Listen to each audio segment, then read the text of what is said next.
Ce Shabbat Teruma qui précède la fête de Purim est également appelé Shabbat Zachor, car nous lirons le passage dans la Torah qui indique la mitzvah de se souvenir et d'effacer Amalek, l'ennemi qui a tenté d'affaiblir et de déraciner le peuple juif de sa source de vie, la Torah.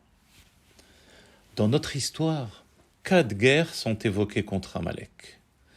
La première à la sortie d'Égypte, lorsque les Juifs étaient en chemin pour recevoir la Torah au mont Sinaï.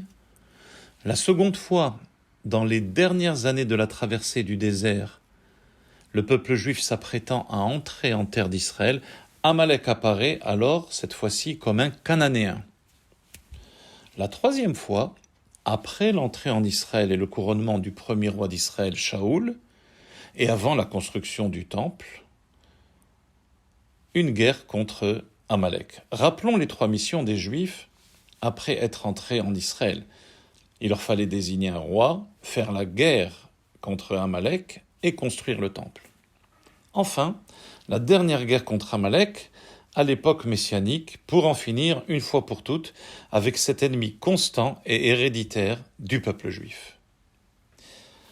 Mais 3 questions intrigantes viennent à l'esprit. Premièrement, qui est ce Amalek ? D'où vient ce personnage qui poursuit ainsi le peuple juif tout au long de son histoire, de génération en génération ? Deuxièmement, à quel genre de guerre sommes-nous confrontés à Amalek, en particulier aujourd'hui où les Amalécites se sont mélangés au peuple environnant ? Quel type de guerre sommes-nous tenus de mener contre Amalek ? Et enfin, comment comprendre l'injonction paradoxale de la Torah de se souvenir Zachor et Timché, d'effacer Amalek en même temps? En effet, comment effacer ce souvenir si par ailleurs on me dit « souviens-toi constamment » ? Alors qui est Amalek ? Amalek n'est autre que le petit-fils de Esav. Comment ? Esav va épouser une femme qui se nomme Ada. De cette union est né Eliphaz. Ce monsieur eut une concubine nommée Timna. Et Amalek fut le fruit de l'union de cette concubine, Timna, avec Eliphaz, le fils de Esav.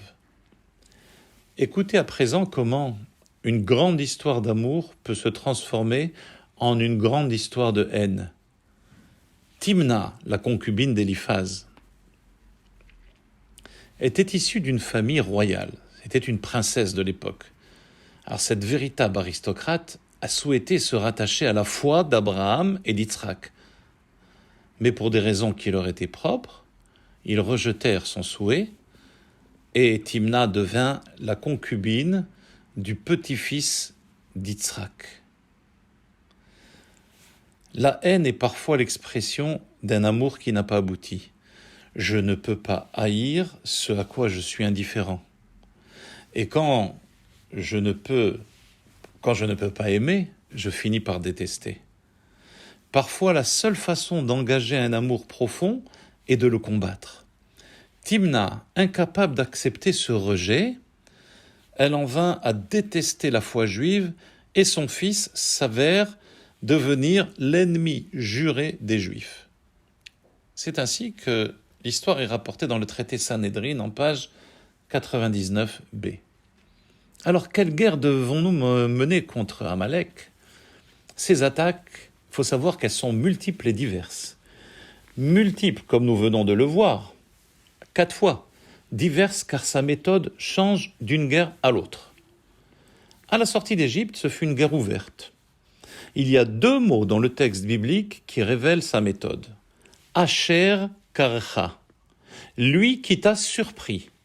Et le Midrash Tanchuma fait remarquer que Karecha en hébreu signifie aussi t'a refroidi, il t'a découragé, il a diminué ton ardeur envers Dieu. Le mot Karecha vient du mot Krirut qui veut dire froid, froideur. Et là, Amalek ne tue pas, il fait pire. Il va enlever tes passions.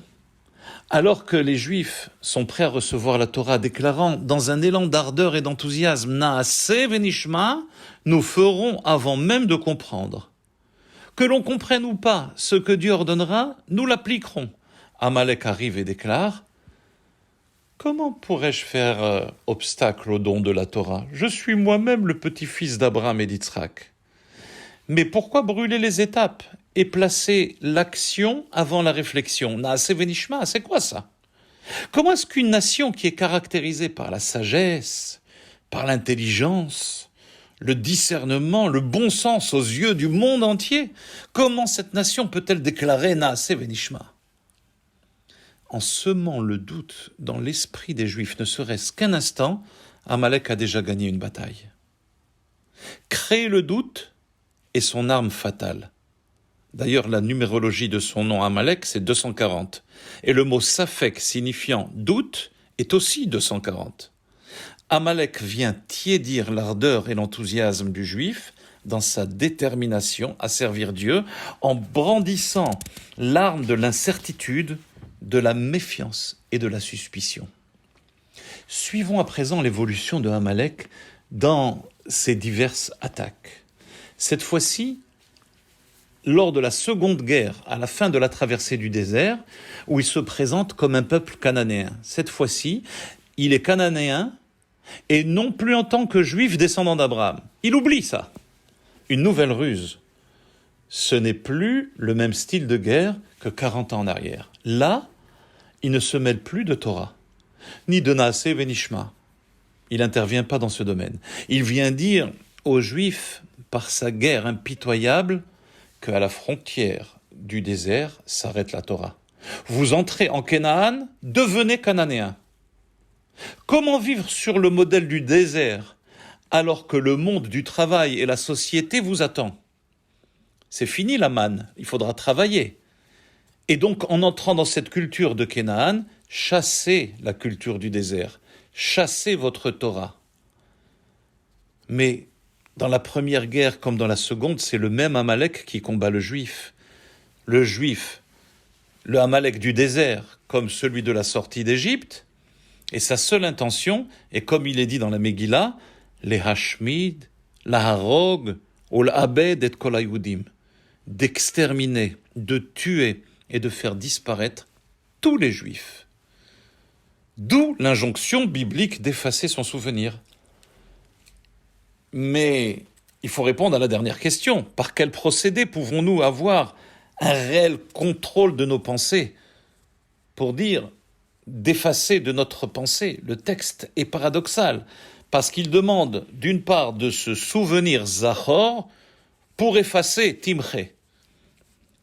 En fait, comme le mentionne Rashi, la mitzvah n'est pas de l'effacer de notre mémoire, mais d'éliminer toute personne ou tout animal, toute vie appartenant à Amalek, susceptible de raviver son souvenir, jusqu'à que de facto, il y ait l'extinction totale de sa mémoire.